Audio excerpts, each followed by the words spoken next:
ونستغفره ونعوذ بالله من شرور أنفسنا ومن سيئات أعمالنا من يهده الله فلا مضل له ومن يضلل فلا هادي له أشهد أن لا إله إلا الله وأن محمدا عبده ورسوله أما بعد فإن أصدق الحديث كتاب الله وخير الهدي هدي محمد صلى الله عليه وسلم وشر الأمور محدثاتها وكل محدثة بدعة وكل بدعة ضلالة أما بعد قال الله تعالى في الكتاب العزيز بعد أعوذ بالله من الشيطان الرجيم يا أيها الذين آمنوا اتقوا الله حق تقاته ولا تموتن إلا وأنتم مسلمون أما بعد السلام عليكم ورحمة الله تعالى وبركاته. Sidang hadirin kaum muslimin muslimat yang dikasihi oleh Allah Subhanahu wa taala. Pertamanya dan selama-lamanya marilah sama-sama kita lahirkan rasa syukur kita kepada Allah di atas segala kenikmatan yang Allah Subhanahu wa taala kurniakan kepada kita. Sama ada kenikmatan yang kita rasai daripada kenikmatan yang kita minta hari demi hari, minggu demi minggu, dan ada kenikmatan yang kita tetap merasai tetapi bukan daripada apa yang kita minta, dan sekalipun nikmat itu kalau kita minta tak termampu, tak terkira, maka sidin hadirin kaum muslimin dirahmati oleh Allah. Pertamanya sebelum kita berkongsi ilmu pada malam ini, kita jadilah diri kita sebagai hamba yang bersyukur dengan lahirkan dalam hati kita rasa berterima kasih kepada Allah Azza wa Jal di atas segala nikmat yang Allah Subhanahu wa taala berikan. Dan sebelum kita berbicara panjang, kita sama-sama istighfar masing-masing 3 kali agar Allah Subhanahu wa taala lapangkan dada kita, agar Allah Subhanahu wa taala bersih sedikit titik-titik hitam di hati kita. Semoga ilmu itu dapat bertahta dalam iman kita, ilmu itu dapat meresapi dalam hati kita, sehingga ilmu yang kita mempelajari atau kita menerima dapat kita implikasi dalam kehidupan. Betapa ramai orang yang menuntut ilmu akan tetapi ilmu itu tidak memberi kesan dalam kehidupannya. Jadi insya-Allah sama-sama kita istighfar kepada Allah Azza wa Jal, semoga ada ruangan sedikit untuk ilmu bertahta di hati kita dan iman kita. Astaghfirullahalazim, astaghfirullahalazim, astaghfirullahalazim, alladzi la ilaha illa huwal hayyul qayyum wa atubu ilaih. Amma ba'd. Alhamdulillah. Jadi insya-Allah pada malam ini saya nak berkongsi ringan lah, disebabkan kita pertemuan yang pertama di sinilah, dan malam ni merupakan malam jemputan, dan saya kira jemaah-jemaah dah pernah tengok saya lah kot ya. Tengok muka saya mesti nampak bekam sebenarnya. Tapi malam ni tidak nak cerita bab bekam lah ya. Tidak nak mempromosi, tidak nak cerita pakej-pakej rawatan, tak ada ya, insya-Allah. Jadi malam ni kita berbicara sedikit tentang bagaimana Nabi SAW pernah memberi nasihat kepada para sahabat mengenai penyakit wahan. Wahan ni adalah penyakit mencintai dunia dan takut akan mati. Jadi di akhir-akhir zaman ini, godaan dunia atau pelbagai godaan-godaan dunia yang timbul, sehingga kita di akhir zaman semakin jauh dengan Allah Subhanahu wa taala. Semakin lama semakin jauh kita berada di akhir zaman, semakin kita lalai dengan perintah Allah Azza wa Jalla. Apatah lagi sidang hadirin kaum muslimin muslimat yang dirahmati oleh Allah, semakin kita hampir dengan yaumul akhir, hari kiamat, yakni di akhir zaman, semakin hati kita lupa kepada perintah Allah Subhanahu wa taala. Dan kita boleh lihat pada diri saya, pada diri kita jemaah sekalian dan orang sekeliling kita, Apabila godaan dan iman semakin rendah, ketauhidan kita kepada Allah Subhanahu wa taala tidak mantap, maka hati kita akan cenderung kepada dunia, cenderung kepada keperluan hidup, cenderung kepada keinginan, cenderung kepada kemewahan, sehingga ibadah, sehingga akhirat, sehingga syariat-syariat menjadi pilihan yang kedua, menjadi pilihan yang ketiga, yang keseterusnya. Akan tetapi syariat yang diperintahkan oleh Allah Azza wa Jal dan Nabi SAW itulah sebenarnya suatu nikmat yang tidak terkira sekira kita menghayati dan memahaminya, insya-Allah. Jadi malam ni insya-Allah kita sama-sama baca sedikit beberapa hadis, kita baca sedikit firman-firman Allah Subhanahu wa taala yang membicarakan tentang godaan ataupun perkara menyebabkan kita mencintai dunia, sehingga pilihan akhirat itu menjadi pilihan yang kedua. Jadi pertamanya insya-Allah saya sebutkan sebagaimana Allah Subhanahu wa taala firmankan dalam kitab Al-Quranul Karim, a'udzubillahi minasyaitonir rajim, kul mata'ud dunya qalilun wal akhir khairul liman ittaqa wa la tuzlamuna fatila. Dalam surah An-Nisa. Kalau boleh saya sengaja sebut firman-firman Allah, mudah untuk kita rujuk, dan saya akan sebutkan surah apa dan ayat apa. Kalau boleh paling-paling tidak kita pakai, saya kira tak adalah yang pakai handset 3310 dah sekarang. Betul. Keluarlah handset tak apa, kuliah saya tak apa, keluar handset, catat sedikit nota.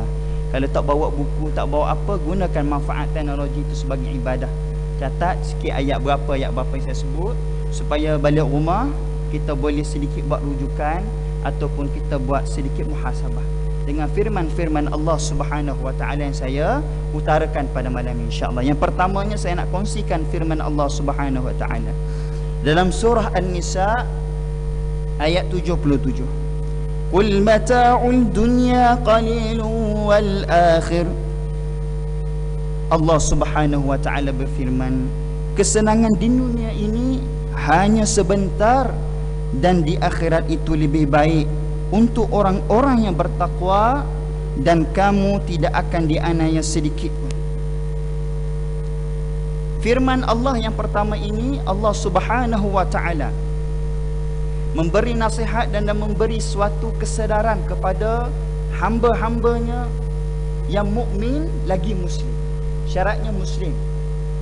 Tingkatan yang kedua mukmin, tingkatan yang ketiga muttaqin, dan kita akan cerita sedikit belakang nanti. Dan begitulah Allah Subhanahu wa taala mengkhabarkan kepada kita bahawa dunia yang kita sedang berada pada hari ini, ataupun dunia yang telah kita melalui kehidupan hampir 40 tahun ke, ada di antara kita di depan saya 30 tahun, 50 tahun, dunia kehidupan yang kita telah merentasi dan akan kita merentasi, kata Allah Azza wa Jal, wal qalil, yang sedikit, singkat sahaja, qalil.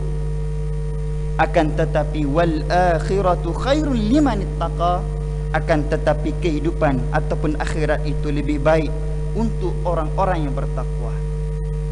Wala tuzlamuna fatila, dan Allah Subhanahu wa taala, dan kamu tidak akan dianiaya sedikit. Sidang hadirin kaum muslimin yang dirahmati oleh Allah. Jadi firman Allah yang pertama itu memberi pengkhabaran kepada kita bahawa Allah Subhanahu wa taala jadikan kehidupan dunia ini qalil, sebenarnya sebentar sahaja, seketika sahaja. Walaupun pada perkiraan kita lamanya, umur rasa hidup lama dah puas dah rasa. Umur 80 tahun, umur 60 tahun, orang hidang kat kita ayam goreng, sup kari gulai ke, kambing ke. Saya difahamkan ramai yang suka makan kambing, area-area ataupun jemaah Ar-Rahimah ni. Betul. Apa-apa hidangan yang dihidangkan kepada kita, ada suatu perasaan ataupun hidangan yang tak terima, kita tak dah puas dah makan rasa.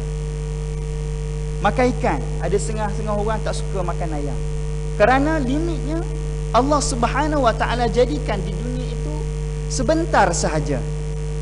Dah tak nak makan dah ikan, dah puas dah hidup. Waktu muda-muda dulu dah banyak makan ayam, tua-tua ni dah tak nak makan dah ayam. Akhir sekali maka kembali kepada asal, iaitu tidak diberi kepadanya makan dan minum, dan akhirnya kembali kepada Allah Subhanahu wa ta'ala. Begitu singkat pada perkiraan Allah Azza wa Jal, tetapi betapa rasa panjangnya kita rasa hidup di dunia ini. Dan begitulah Allah Subhanahu wa ta'ala jadikan kehidupan yang kedua, yakni darul akhirah itu, kata Allah Subhanahu wa ta'ala, khairul liman ittaqa, suatu kehidupan, suatu daerah yang lebih baik bagi orang yang bertakwa. Sidang hadirin kaum muslimin dirahmati oleh Allah. Jadi firman Allah yang pertama ini kita kena sama-sama ambil iktibar bagaimana pengkhabaran Allah Subhanahu wa ta'ala tentang dua kehidupan. Dan insya-Allah bagaimana saya akan sebut firman Allah yang seterusnya, bagaimana Allah jadikan dunia itu qalil, tetapi di dalamnya penuh dengan syahwat, penuh di dalamnya godaan-godaan, penuh di dalamnya bisikan-bisikan. Bagaimana Allah Subhanahu wa ta'ala menyebut dalam firman-Nya surah Yunus ayat 24. Siapa ada Al-Quran, saya suka dalam kuliah-kuliah saya, kalau saya mengajar fiqh hadis, saya suruh buka rujuk. Sekarang semua ada smartphone belaka dah, boleh download, boleh baca. Sayang tak dimanfaatkan. InsyaAllah saya benarkan kuliah saya buku guna handset, sama-sama cek, sama-sama baca, baru kita tahu, baru kita boleh tadabbur. InsyaAllah. Bagaimana Allah Subhanahu wa ta'ala berfirman dalam surah Yunus ayat 44, ayat ke-24, iaitu a'udzubillahi minasyaitanir rajim, innama mathalul hayatid dunya kama in anzalnahu minas sama' فاختلط به نبات الأرض مما يأكل الناس والأنعام حتى إذا أخذت الأرض زخرفها وزينت وظن أهلها أنهم قادرون عليها أتاها أمرنا ليلا أو نهارا فجعلناها حصيدا كأن لم تغن بالأمس كذلك نفصل الآيات لقوم يتفكرون. Allah Subhanahu wa ta'ala berfirman dalam surah Yunus ayat yang ke-24. Bagaimana satu nasihat ini perlu kita simpan. Bagaimana firman Allah yang Allah Subhanahu wa ta'ala sebutkan kepada kita ini harus menjadi satu pegangan sebagai tazkir, sebagai amaran Allah Subhanahu wa ta'ala kepada kita. Bagaimana Allah Subhanahu wa ta'ala sebut innama mathalul hayat, Allah Subhanahu wa ta'ala menumpamakan kehidupan ini, sesungguhnya perumpamaan kehidupan di dunia adalah seperti air hujan yang diturunkan dari langit, lalu tumbuhlah dengan subur tumbuhan-tumbuhan kerana air yang diturunkan oleh Allah Subhanahu wa ta'ala. Dan di antara mereka ada yang dimakan manusia, di antara tumbuhan-tumbuhan yang segar dimakan oleh manusia, dan juga dimakan oleh haiwan. Ya'kulun nas wal an'am hatta idza akhazatil ardu zukhrufaha, sehinggalah Allah Subhanahu wa ta'ala menjadikan tumbuhan mereka itu sempurna kecantikannya, tumbuh segar, sayur segar, tumbuh-tumbuhan, buah-buahan segar, sehingga tertarik kita melihat tumbuhan-tumbuhan atau sayur-sayuran yang tumbuh segar dengan cukupnya air yang disirami oleh Allah Subhanahu wa ta'ala.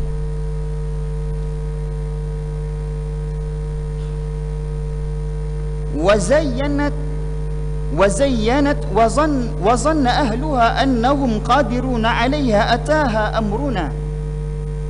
Maka Allah Subhanahu wa ta'ala sebut, dan memakaikan pula perhiasannya, dan pemilik-pemiliknya mengira bahawa mereka pasti menguasai Artinya tumbuhan-tumbuhan yang mereka tanam, tumbuhan sayur-sayuran yang mereka tanam segar, bugar, segar, kehijauan, dan mereka rasa itulah milik mereka. Sebab mereka tanam. Kita tanam tumbuhan tersebut.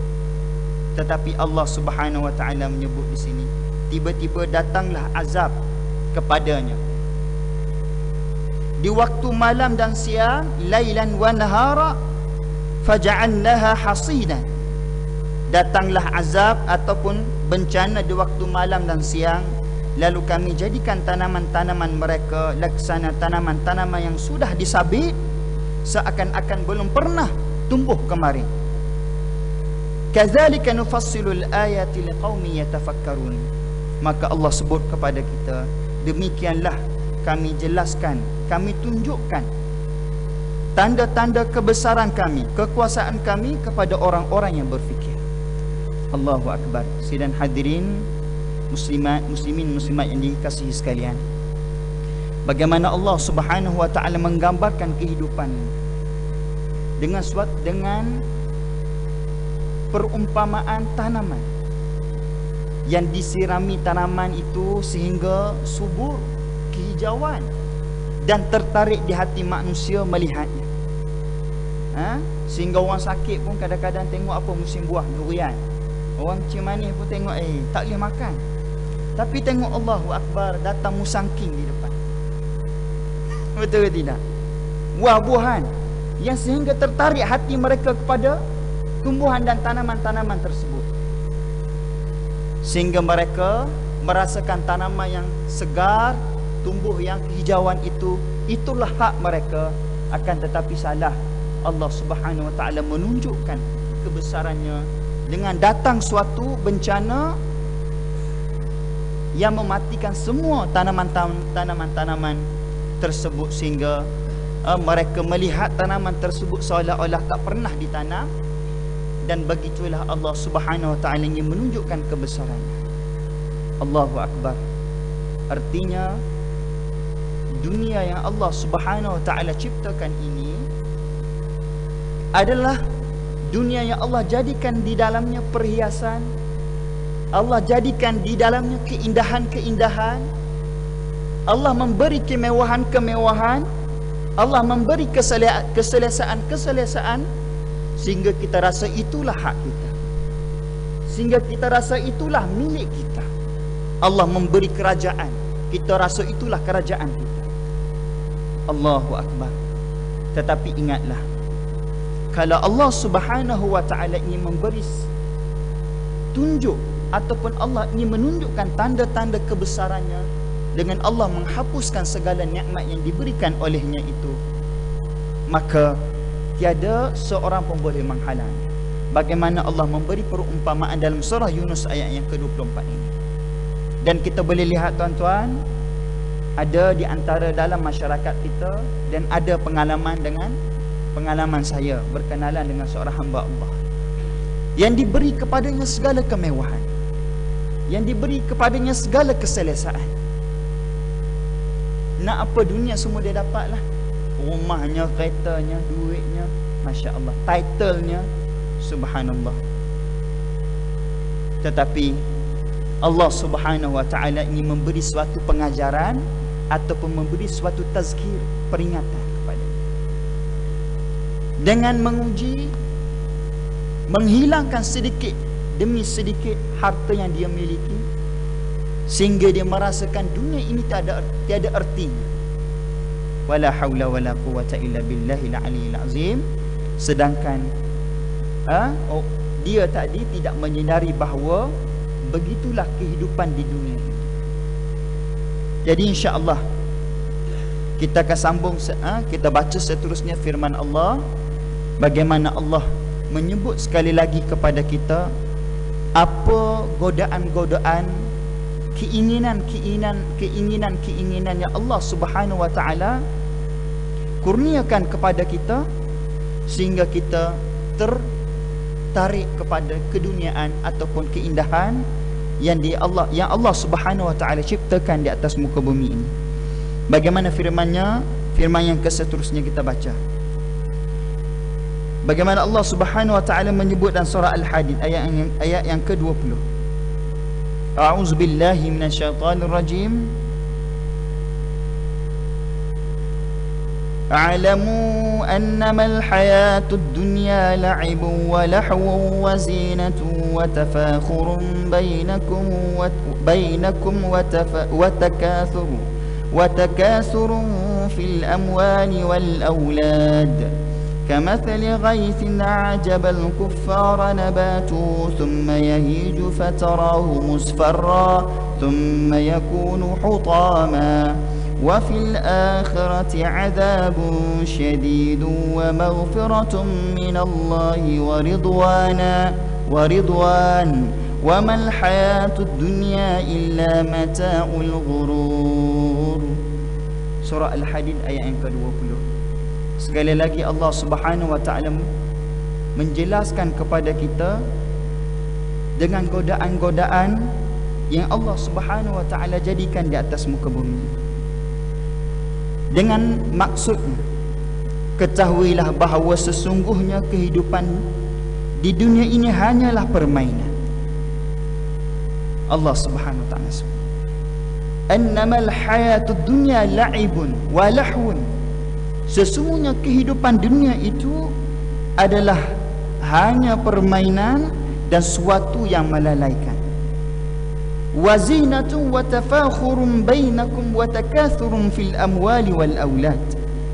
Dan Allah jadikan di dalam dunia itu perhiasan-perhiasan. Dan di antara makhluk-makhluk yang dijadikan di atas muka bumi ini bermegah-megah antara mereka sehingga mereka rasa bangga dengan apa yang mereka miliki, yakni mempunyai banyaknya harta dan anak-anak. Kamathali ghaythin a'jaba al-kuffara nabatuhu thumma yahiju fatarahu musfarra.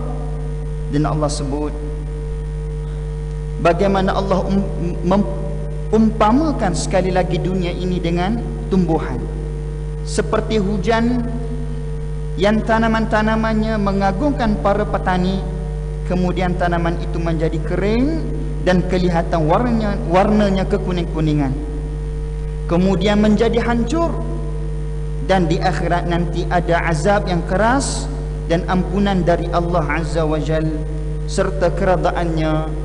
Dan Allah Subhanahu wa taala menyebut kepada kita, "Wamal hayatud dunya illa mata'ul ghurur." Dan kehidupan dunia ini tidak lain hanyalah kesenangan yang menipu. Allahu Akbar. Ini kita nak sebut dulu beberapa dalil, beberapa firman Allah Subhanahu wa taala mengenai dunia yang Allah ciptakan, yang menjadi tarikan kepada hamba-hambanya, terutamanya mukmin atau muslim. Kita di depan saya semua muslim, ataupun di Malaysia ni majoriti muslim. Yang Allah Ta'ala jadikan dunia ini di dalamnya penuh tarikan perhiasan. Yang pertama, Allah menggambarkan dunia itu la'ibun wa lahwun, permainan ataupun tempat yang melalaikan. Allahu Akbar. Pertama. Dan yang kedua, Allah jadikan di dalam dunia itu zinatun, yakni perhiasan. Allahu Akbar. Perhiasan Allah jadikan. Kalau ibu-ibu perhiasannya mungkin az-zahabu wal-fiddah, emas-emas, perak-perak, ataupun perhiasan-perhiasan. Kalau muslimin, bapa-bapa, lelaki, mungkin perhiasan mereka adalah kenderaan-kenderaan, pakaian-pakaian dan sebagainya. Dan Allah Subhanahu wa taala sebut di dalam dunia ini juga ada jenis manusia wa tafakhurun bainakum, ada jenis manusia di dalam dunia ini wa tafakhurun bainakum, berbangga-bangga dan bermegah-megah di antara mereka. Allah. Ini Allah sebut di dalam Al-Quran. Dan Allah sebut wa takatsurun fil amwali wal aulad. dan mereka berbangga, bermegah-megah di antara mereka dengan banyaknya harta mereka, dengan banyaknya anak-anak pinak mereka. Dan kalau kita sekarang ni, kalau di Malaysia tak adalah isu bangga anak sebenarnya. Sebab kalau di Malaysia ni kalau boleh 2 orang dah cukup dah, 3 orang dah cukup dah. Tapi ni cerita bangsa Arab. Bangsa Arab ni memang mengutamakan keturunan, nisab, kabil. Kerana dia nak menjaga kabilah mereka, mereka menggalakkan beranak ramai-ramai dan mereka bangga dengan kabilah mereka, puak-puak mereka. Ni bangsa Arab. Tapi kalau tempat kita tak ada kot, bangga anak ramai ni tak adalah. Baik, khair. Dan sekali lagi Allah menggambarkan kehidupan di dunia itu dalam surah Al-Hadid ayat yang ke-20 ini seperti tanaman. Tanaman yang disirami hujan, tumbuh segar, kehijauan, dan akhir sekali fatarahu musfarra summa yakuna hutama. Di saat subur dan segar tanaman-tanaman tersebut, Allah mematikan semua tanaman itu. Fatarahu musfarran, kering kekuning-kuningan, mati semua. Sehingga mereka merasakan tanaman itu tak ada dah. Dan Allah Subhanahu wa ta'ala sebut bagi golongan yang mengambil zinah, perhiasan, wa tafakurun, bangga-bangga, wa takasurun, dengan banyaknya harta dan anak-anak pinak mereka, Allah Subhanahu wa ta'ala sebut wa fil akhirah azabun syadid. Di akhirat nanti bersiap sedialah dengan azab yang sangat pedih. Wa maghfiratun, akan tetapi wawul ataf menceritakan bagi raddud dunia, yakni orang yang berwaspada dengan dunia, dia tidak melampau dengan perhiasan, dia tidak watafakhur, dia tidak bermegah-megah, berbangga-bangga di antara mereka dengan harta dan anak-anak pinak mereka. Maka Allah sebut wa maghfiratun minallahi wa ridwan, maka orang ini memperolehi keampunan daripada Allah Azza wa Jal dan redha daripada Allah Subhanahu wa ta'ala. Dan Allah menyebutlah sekali dalam ayat ini dengan satu nasihat yang harus kita pegang. Setelah Allah menceritakan tentang kehidupan 1, 2, 3, 4, last sekali Allah sebut wa mal hayatud dunya illa mata'ul ghurur. Allah Subhanahu wa ta'ala sebut, dan tidaklah kehidupan yang kamu sedang lalui ini, yang sedang kita merentasi ini, mata'un illa mata'ul ghurur. Istisna, yakni tidak adalah melainkan semuanya akan membuat kamu menipu. Allahu Akbar. Ini tentang dunia, tuan-tuan. Kita nak cerita dulu. Ini beberapa dalil. Kalau kita berhenti sakat tu, mungkin lepas ni orang balik semua buang kereta, buang rumah, pakai selas pinggang tu. Buang segala apalah. Tetapi pada pertama ni kita nak cerita tentang bagaimana Allah menggambarkan dunia itu yang harus kita berwaspada, harus kita kena berjaga-jaga, harus kita memberi peringatan dalam diri kita. Kerana setiap pelosok dan setiap segi, setiap sisi, datangnya godaan, datangnya tarikan. Sehingga saya ulang sekali lagi, sehingga hati dan iman kita menjadikan akhirat itu pilihan yang wala haula wala quwata illa billahil azim wal iyazu billah min zalik. Dan insya-Allah lah saya baca dari firman Allah Subhanahu wa taala ini, dan kita akan masuk beberapa hadis yang menceritakan tentang hakikat dunia, hakikat dunia yang kita sedang berada. Akhir firman Allah Subhanahu wa taala yang saya ingin kongsikan kepada jemaah yang dikasihi sekalian, iaitu dalam surah Ali Imran ayat yang ke-14. Allah Subhanahu wa taala berfirman, a'udzubillahi minasyaitonir rajim.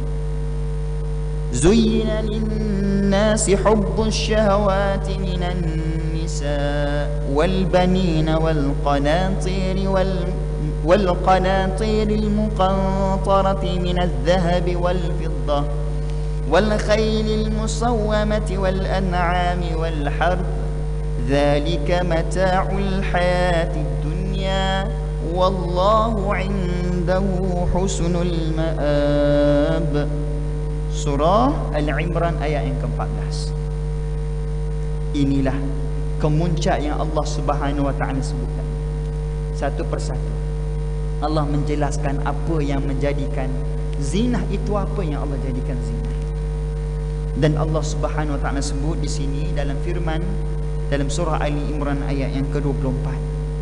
Zuyyina linnas, diperhiaskan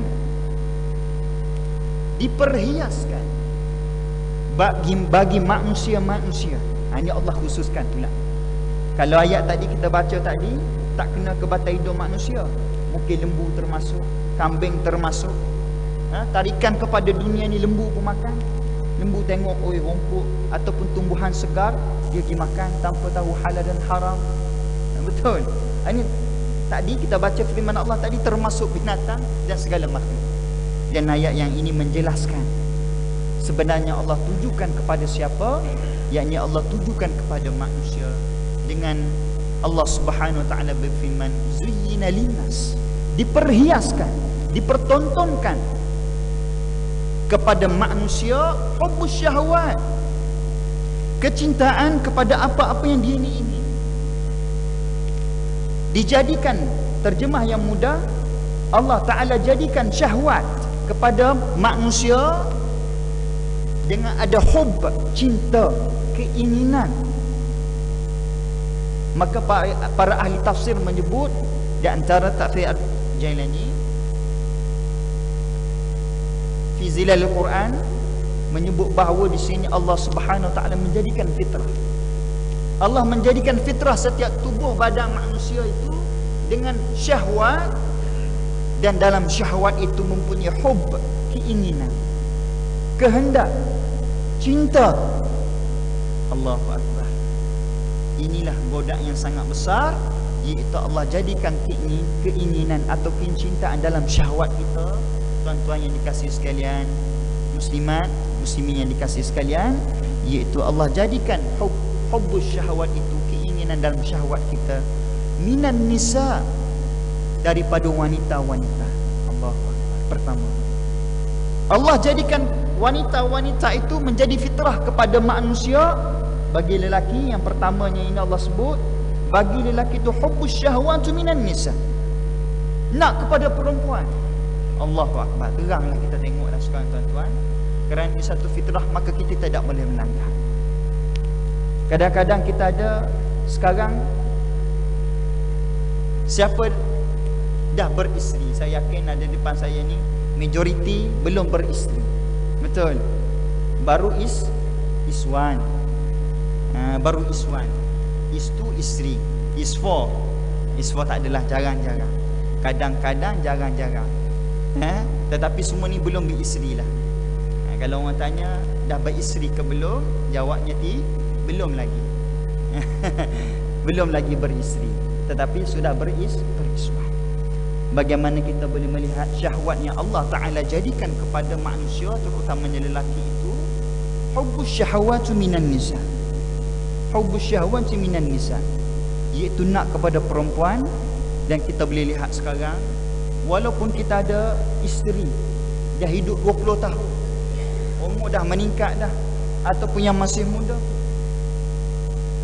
lihat kepada wanita, lihat kepada perempuan, maka datangnya syahwat itu, datangnya hubbus syahwat itu, keinginan nak kepada perempuan, walaupun sudah beristeri. Dan saya yakin, sekalipun ada di antara kita yang sudah berisfor, kahwin 4 sekalipun, maka tidak semestinya kahwin 4 itu tertutupnya syahwatnya kepada wanita, tertutupnya keinginan kepada wanita. Saya rasa tak ada ya. Dan saya pernah jumpa pengalaman saya ni, keliling kehidupan saya lah. Ada di antara ustaz juga yang ada pengalaman kahwin 4, kahwin 3, tengok pada orang berkenan, Yang nombor 3 buat perangai, cerai, kahwin. Kenanya seorang lagi, tengok yang nombor 2 buat perangai, cerai, tukar lagi. Betul?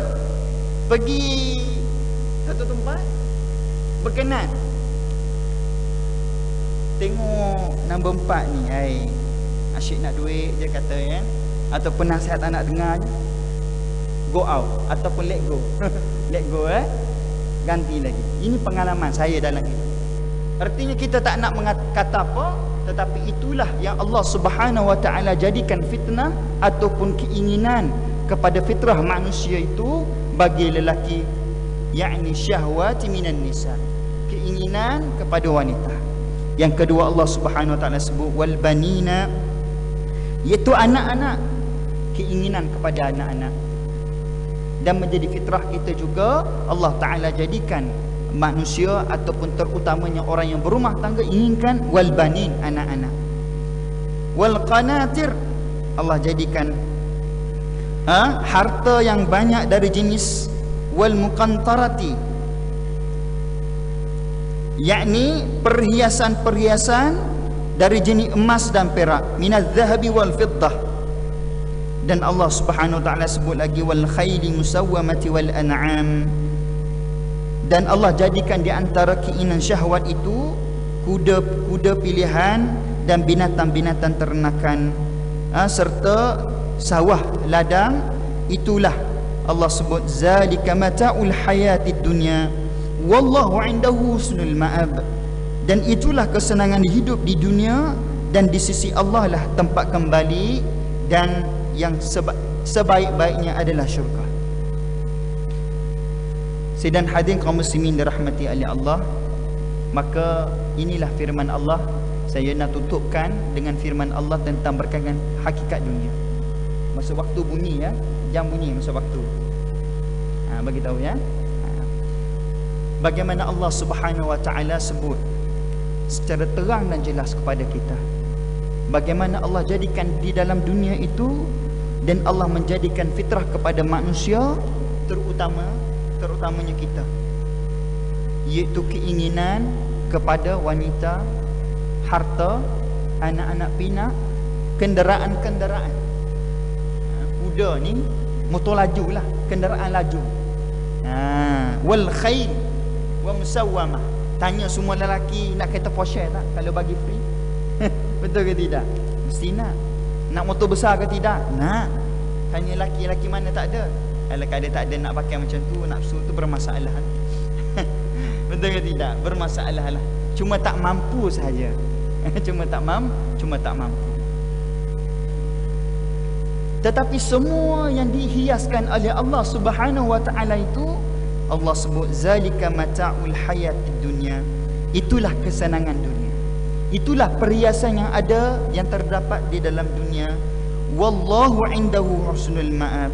Akan tetapi di sisi Allah lah tempat kembali, husnul ma'ab, sebaik-baiknya.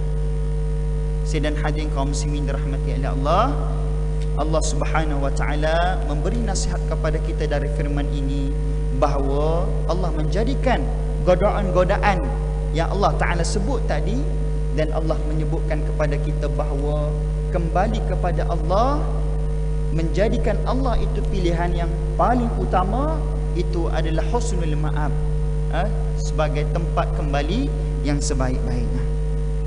Dan insya-Allah saya nak sebut beberapa hadis sikit lagi. Nazanul Hakim. Beberapa hadis sikit lagi, kita bagi laluan ke hasil.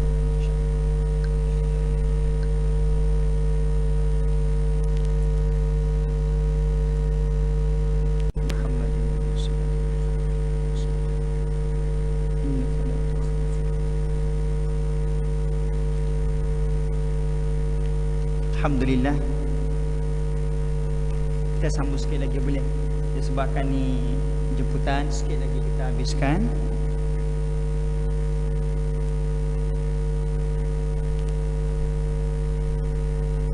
Okey, sikit lagi boleh sambung sikit lagi insya-Allah. Kita baca beberapa hadis Nabi sallallahu alaihi wasallam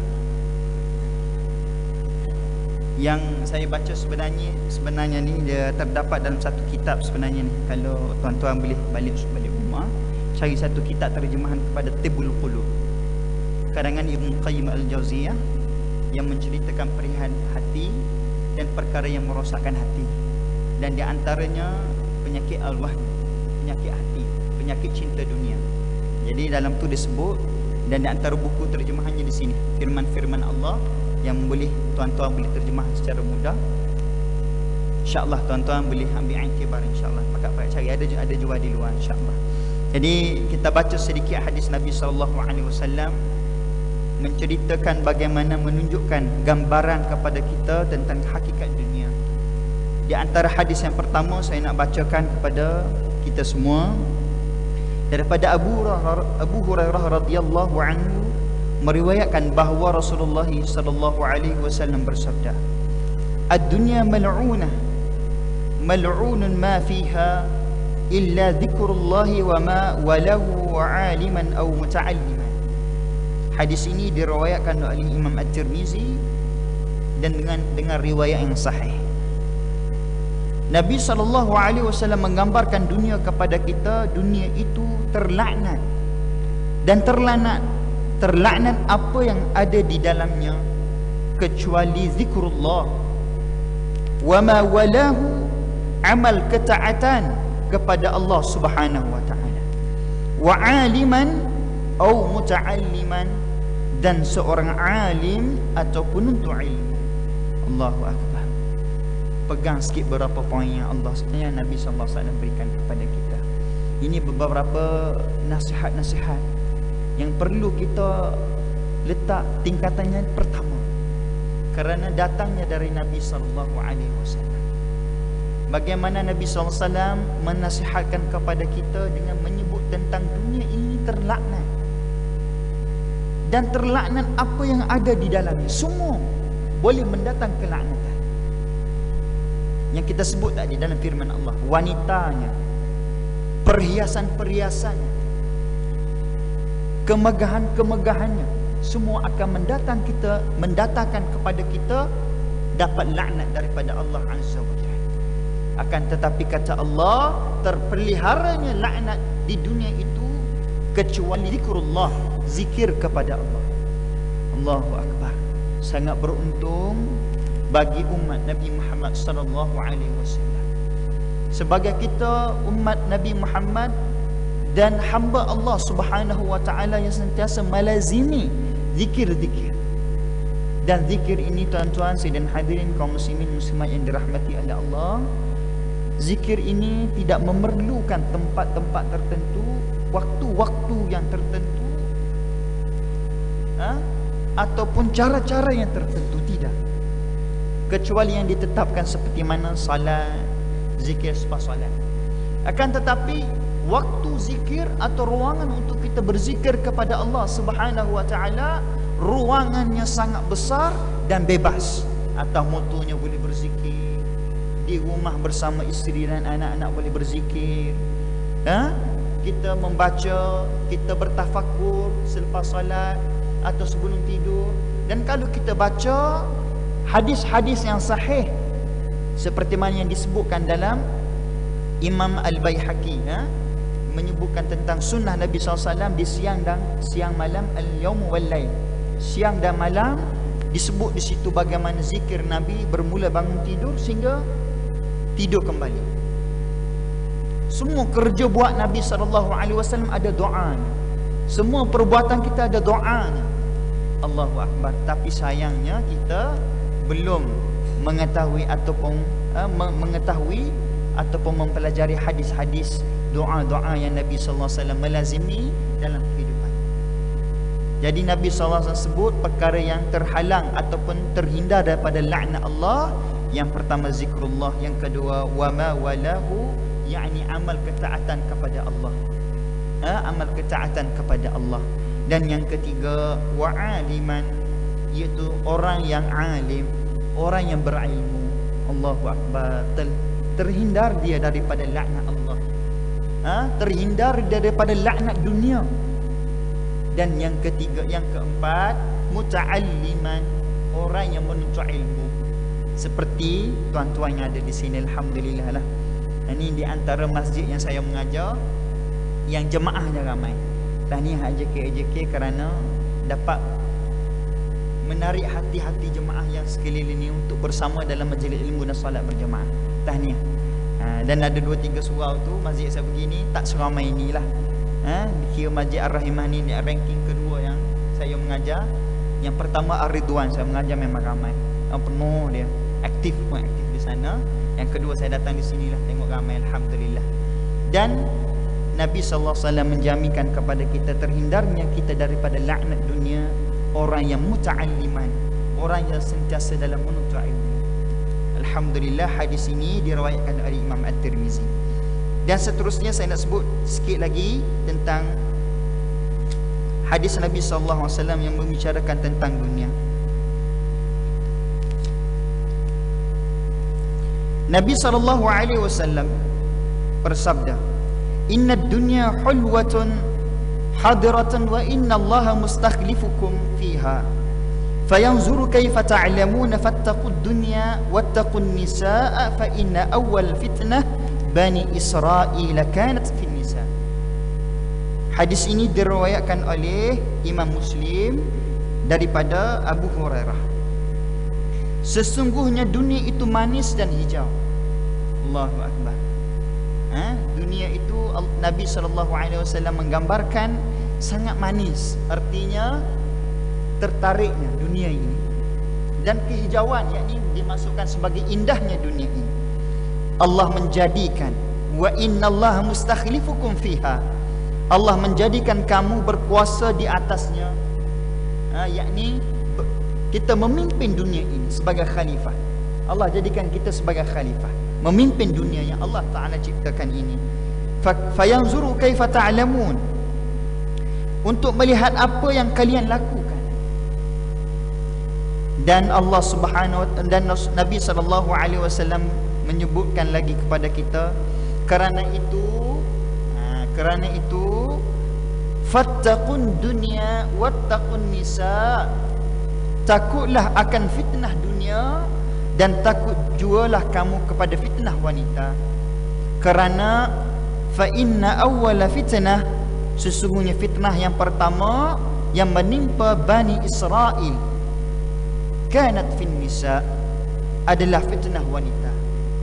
Jadi hadis ini hadis sahih diriwayatkan oleh Imam Muslim. Jadi hadis ini tuan-tuan jangan salah faham pula ya. Jangan lepas ni menjatuhkan wanita-wanita ataupun menghindari dari wanita. Tidak, bukan begitu.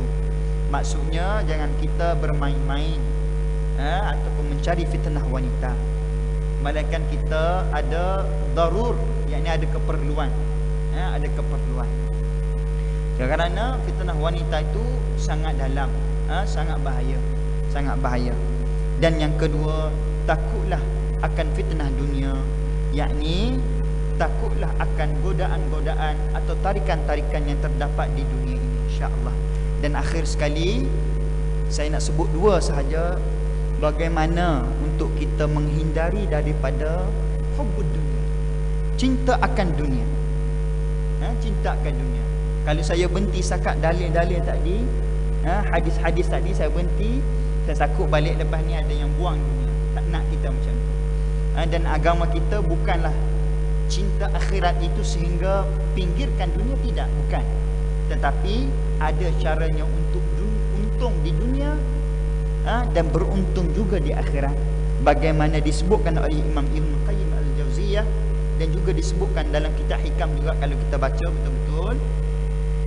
Dan juga disebutkan dalam Ihya Ulumuddin, juga dinasihatkan oleh Imam Ghazali. Yang pertamanya untuk menundukkan kita mencintai dunia, iaitu dengan kita zuhud terhadap dunia. Zuhud yang pertama. Jadi malam ni kita sama-sama koreksi diri ataupun muhasabah diri untuk kita timbulkan rasa zuhud kepada dunia, yakni kita menjadikan dunia itu tidak tempat pergantungan. Bagaimana zuhud itu kita boleh diartikan, iaitu zuhud itu ditarifkan sebagai terbebasnya kita daripada bergantungnya dengan dunia. Itu zuhud. bergantungnya kepada dunia. Itu maknanya berzuhud. Baik, di sini saya sebutkan bagaimana sedikit hadis Nabi SAW berkaitan dengan zuhud kepada dunia. Kerana zuhud kepada dunia itulah akan terpelihara daripada mencintai dunia ataupun terbabit ataupun kita tergolong dalam golongan orang yang mendapat laknat dunia. Iaitu saya sebutkan daripada hadis yang diriwayatkan oleh Imam Ibnu Majah daripada Sahal bin Sa'ad As-Sa'di, meriwayatkan bahawa suatu ketika ada seorang laki-laki mendatangi Rasul sallallahu alaihi wasallam dan berkata, "Wahai Rasulullah, tunjukkan kepadaku suatu amalan yang apabila aku mengamalkannya, aku akan dicintai Allah dan semua manusia." Allahu Akbar. Inilah beberapa soalan sahabat-sahabat di zaman Nabi. Semua soalan tu nak cukup emas belaka. Soalan tu dia kata, tunjukkan kepadaku satu amalan yang mana amalan tersebut kalau aku laksanakan ia, mengamalkan ia, Allah mencintaiku dan semua seluruh manusia.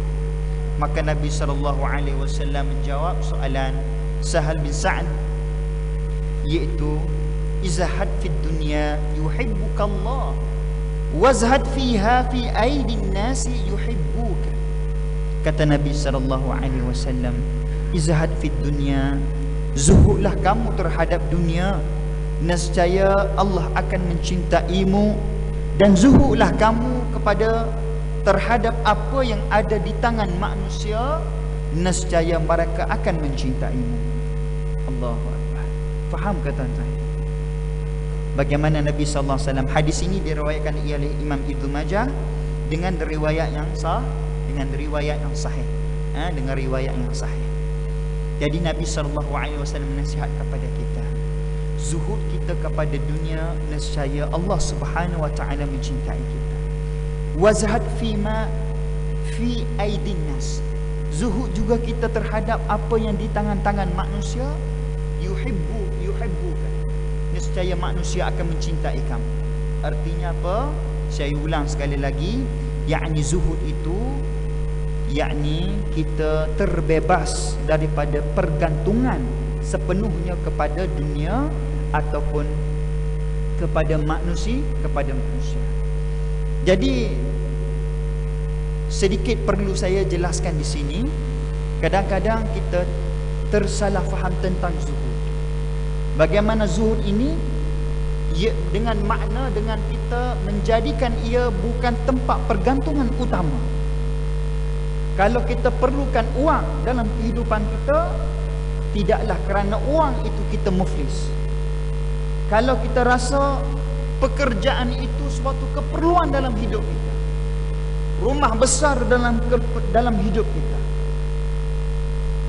tetapi bukan kerana tidak mempunyai uang kita tak boleh hidup.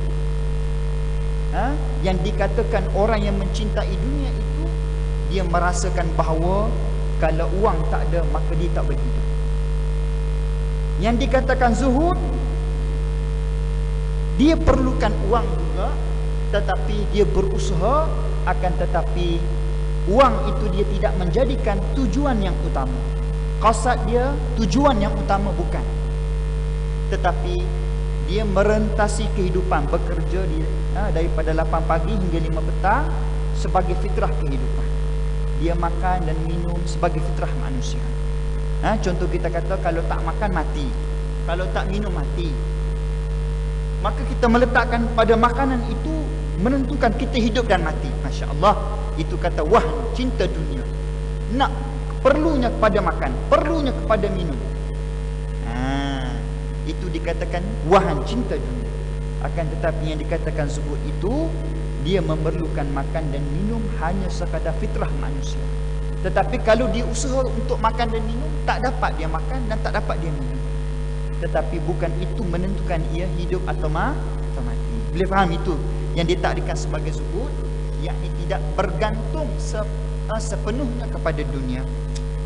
Dan akhir sekali untuk kita memelihara ataupun mengobati penyakit cinta dunia ini disebut oleh Imam Ghazali juga dinakalkan oleh Imam Ibn Qayyim dalam Tibbul Qulub ini, iaitu dengan kita meletakkan sifat qanaah. Sifat qanaah, yakni merasa cukup dengan nikmat yang Allah Subhanahu wa taala berikan kepada kita. Kita letak qanaah, ya Allah syukurnya alhamdulillah. Qanaah cukupnya ya Allah alhamdulillah. Rasa cukup kita letak dalam iman kita.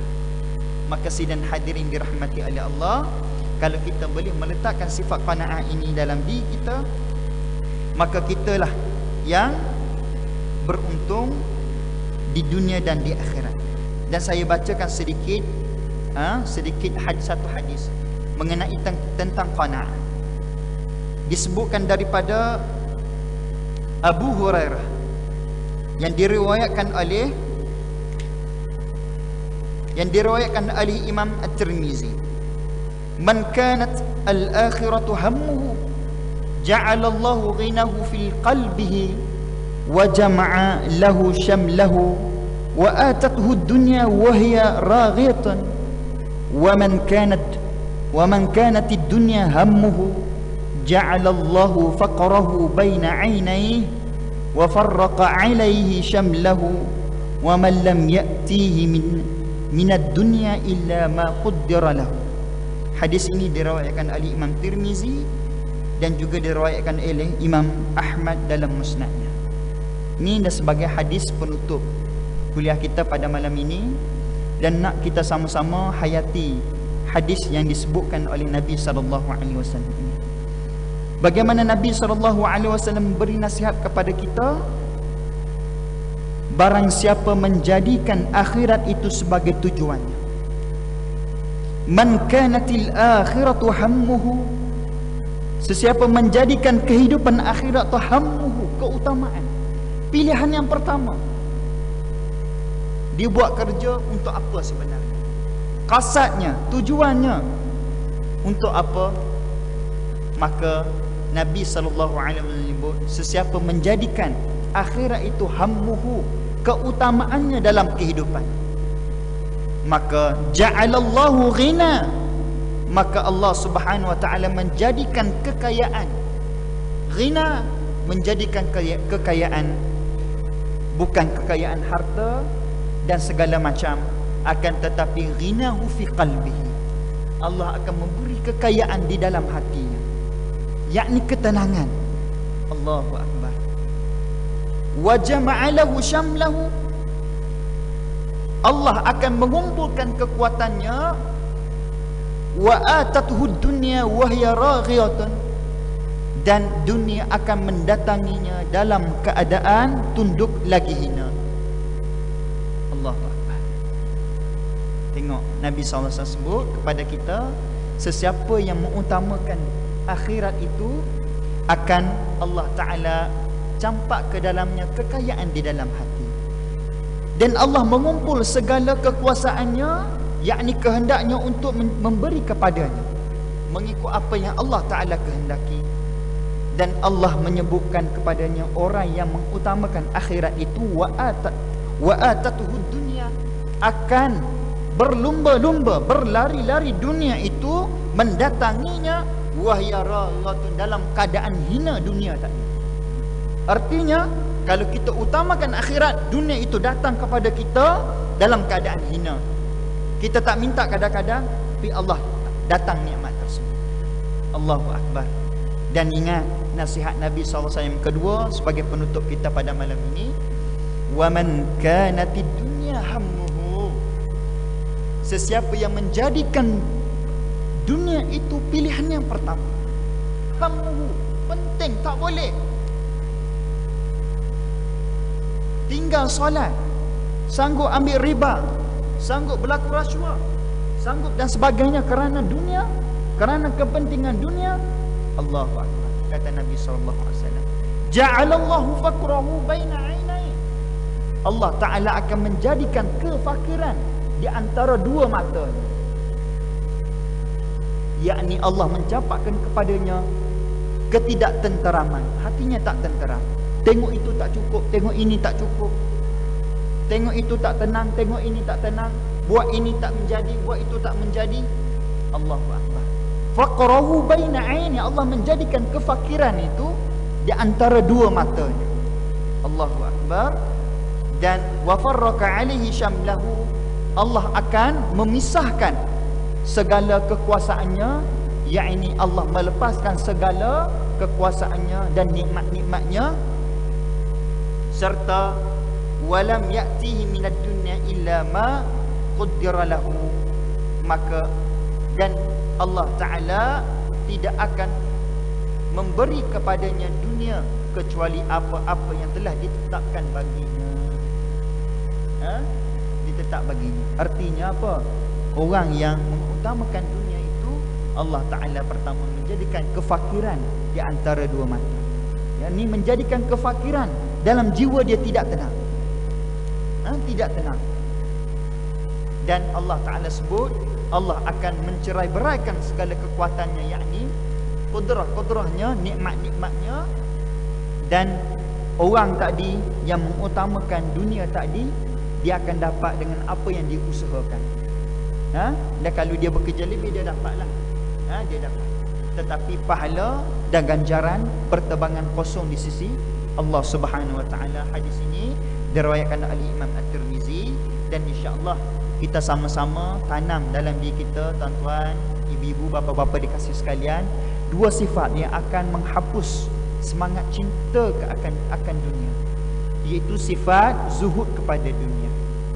Zuhud kepada dunia. Saya ulang sikit lagi. Zuhud, Nabi SAW sebut, zuhud akan dunia, Allah mencintaimu.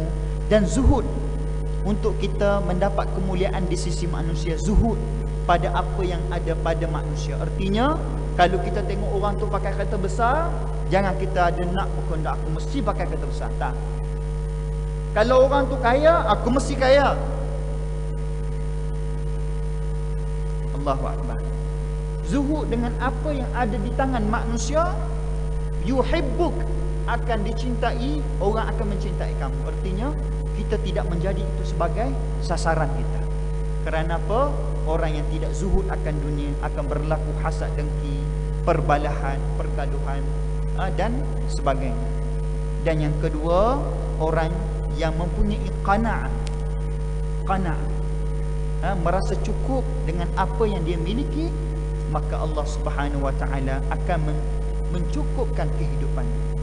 Dan orang yang tidak menjadikan kehidupannya atau nikmat Allah itu sebagai perkara yang tidak pernah cukup, maka Allah sebut faqat Allah menjadikan kefakiran di antara dua mata.